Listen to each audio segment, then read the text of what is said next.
What up? What up? What up? It is a special early edition of the Shark Cove. I've got some things going on tonight. I don't know if I was going to be able to make it. Moose is jet setting all across the globe. So, you know what? I wanted to go ahead and get you an early edition of the Cove. So we can talk about some of these games. I don't have projections done. I'll try and get projections done later. But that's kind of the gist of where we're at right now. We're going to take a look at the games. We're going to take a look at whether or not we want to bet on them. We're going to look at some totals, and we're going to look at some historic totals between these two teams that are playing in each one of the matchups, as well as what they've done so far this season. Let me go ahead and bring up the screen. It is too small, it would appear. Maybe it's not. I don't know. We start off the day. Well, this isn't how we start off the day, but we start off the day in the LPL with a matchup of two teams, one of which we love to target. One we used to like to target because we thought they'd win. They thought they'd win clearly, but the defending world champions, EDG, do not look on form to start off this summer split. They've had some pretty difficult matchups overall, and this does not look to be one of them. We've got the odds here at minus 450, plus 305 for Invictus. That's a huge number. So I do think that might be a worthwhile place if you feel like IG's better. I personally don't. I do think that based off of everything that we've seen, the plus 1.5 is an interesting number, but minus 110, that's kind of tough. Let's take a look down here. Let's see what we've got in terms of an over/under. We're looking at about 23.5, and I've brought it back, folks. I've got it. Something that I love now that we have some games. Taking a look at here, 23.5. Let's take a look at these teams and how they match up. So Invictus, almost every single one of their games has gone over, whether it's a win or whether it's a loss. We're looking at two games. One was a stomp, and the other one was it was a stomp in the other direction of Weibo. So I'm feeling pretty good about the over, just looking at Invictus individually. As we scroll down and take a look at EDG, it becomes a bit clearer why that number is what it is. We have seen that number only eclipsed by them in games that they were playing on two separate occasions, one of which was a win. I think I actually have these listed wrong. They beat Weibo, right? I got these all mixed up. This is what happens when you are doing this too quick. Let's see here. Let's go back to when they played Weibo. I'm almost positive. Yeah, so it's 12-4 and 9-7. Let's go back to that. 12-4 and 9-7. Why do I have that the wrong way? Okay, well, cool. I think they were losers of 4 straight. That looked a little suspect to me, but the number itself does not actually change. So, the one thing that I would say when I'm looking at EDG in this scenario is they do fit with some of these other teams a little bit better than I would have thought, but they're not scoring a ton. Given that IG does give up a ton of kills, I would project kind of EDG around a 16-17 scenario in a win in each one of their maps, putting around 32-33, while giving up somewhere between 4 to 5. It's probably an under for me. I'll update this a little bit later. This is just talking through it, and we'll, I'll put some conviction, or possibly, I don't know, I might not have any conviction later on in the day that I can put in one of the Discords.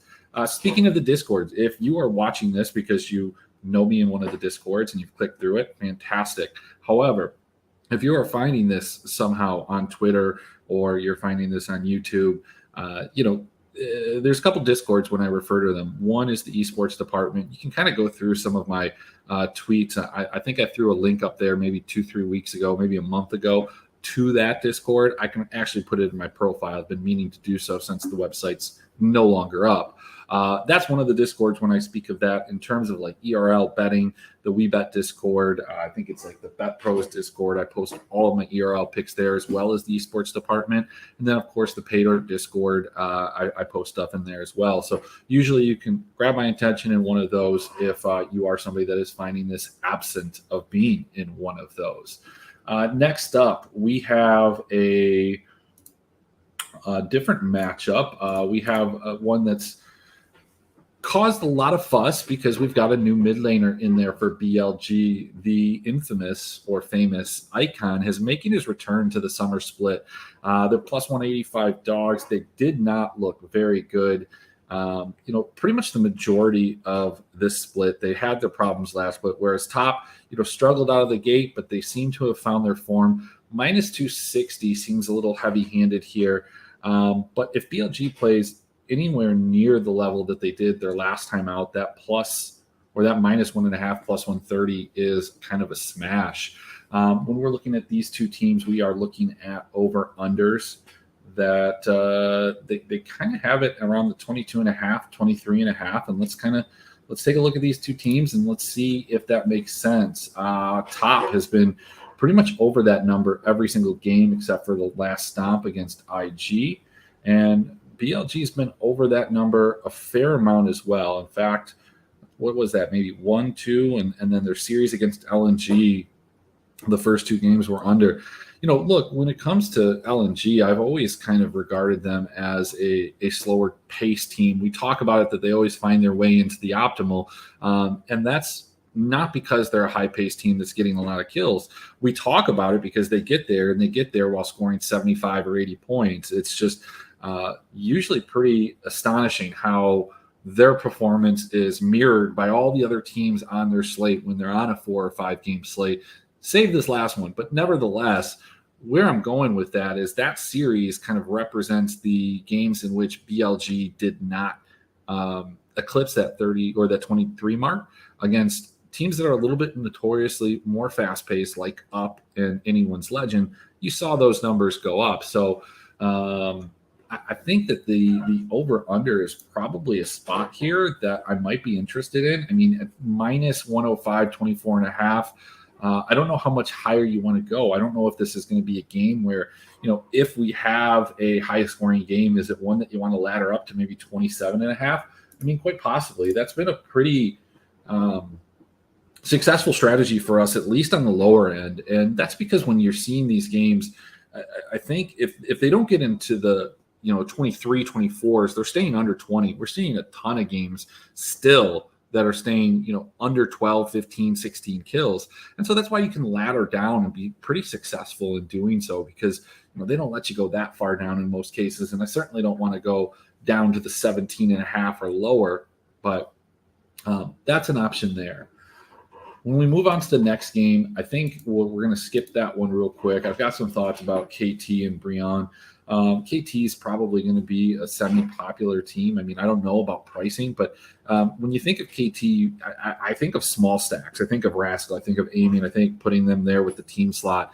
They're very, similar in play style, at least from a fantasy points distribution, to like Kwangdong. Not necessarily a team that you want to stack all the time, because are they good? Yeah, I mean, that's debatable. They're a middle of pack team. And it's such a small league for the LCK. When you're talking a middle of the pack team, you're talking a team that's, half the time playing teams that are much better than them. Half the time they're beating up on other teams.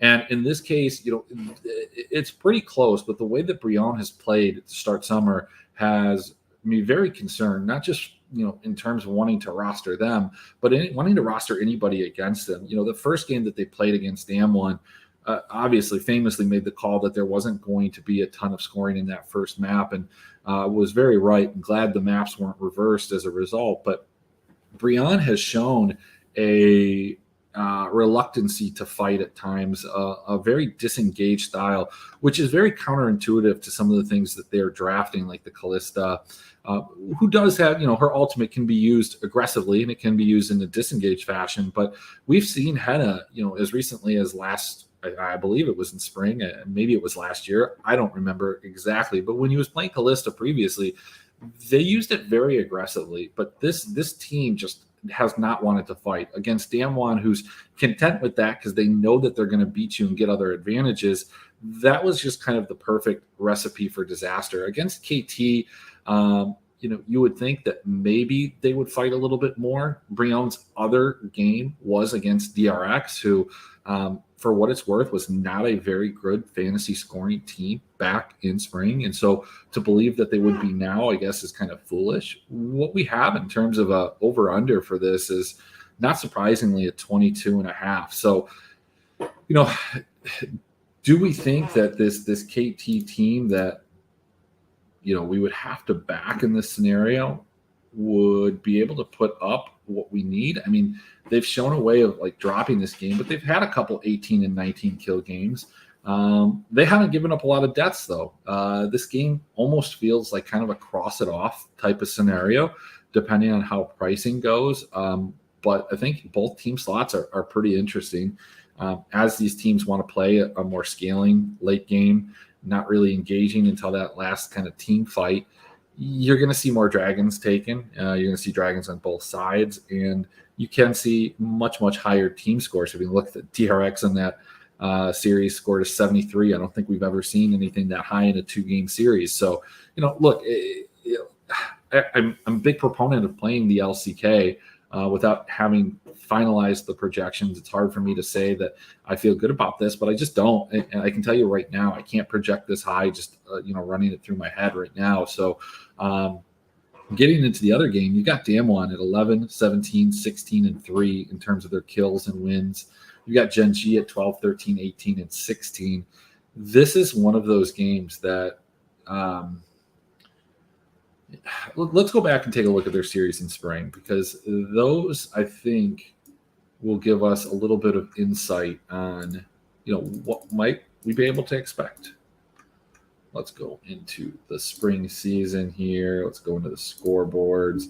Now, they played really early in the season. I remember it was one of the more, I think, epic games. It was a back and forth. I believe Damwon ended up winning that in 3. But Gen G was the higher scoring of the two teams, if I'm recalling this correctly. Here it is. We've got a 15-17 game, a 20-24 game, and a 17-15 game. Okay. All right. So when did they play after that? It's one of those. Is it that these two teams are so evenly matched or so close to each other that they score a lot of points? I guess my fear with them is that it's quite the opposite, that they are still very close to each other in actual talent and skill, but instead of this being, a banger 15, 16 kill game each and doing that 3 series or 3 in a 3-game series, thus, effectively negating the 20-point bonus and giving you even more points in a loss. Like, do we get something that looks closer to what we saw with Bro and Damwon in terms of one of the games being super low scoring? I don't know. I don't know off the top of my head. Were these teams even full strength when they played? Obviously, Nuguri is there. Of course, this is going to be like the last one I look at, isn't it? All right, here we go. 17-7, 18-7, and the 16-10. So, this was Gen G with Ophelia, so no Chovy. Yeah, I mean, I don't know. I think I want to back Gen G here. But do I? I mean, they almost lost to KT. That's the kind of question we have. Let's take a look at the pricing just real quick. Like I said, I don't have any projections loaded up in here. I may not get them. I may. But in terms of like the top lane pricing, EDG is super expensive. I think that you can look at that 2 ways. You can look at it and just say, I'm going to cross it off, or you could try and be one of the people that, figures out a way to make EDG fit into this and think that they're going to have lower ownership. Just being a little bit cheaper, it makes all the sense in the world for top esports probably to be the highest owned team. But the pricing, I guess, is not that different. I mean, it's within 200 almost at every position, right? Knight's more expensive than Scout. Viper's still just a couple hundred. So are they going to take away from each other? You're not putting them together with any type of carry captain. I'm not even sure you can with a top captain. Let's see if we can. Let's take Queen Tang. Getting out of this, my pool, filter teams. I don't even know if it's going to pop one out for us. Obviously, it's not going to give us a score, but it's thinking really hard. Okay, cool. Awesome. It's great content right now. Sick. Fantasy Labs is just absolutely crushing it. Just they continue to do this day in and day out. What a great optimizer. What a great product it is, guys. This is really fantastic. Don't buy a year subscription to things is I guess what I would say. Even though the price was really good, I guess I can't complain about that. It broke out to maybe like 30 or 40 bucks a month, probably less than that. So nevertheless, I guess it doesn't know what it wants to do right now. So we are going to, let's just see if we click some things. Oh my God, man. I'd be embarrassed if this was my product. Not going to lie.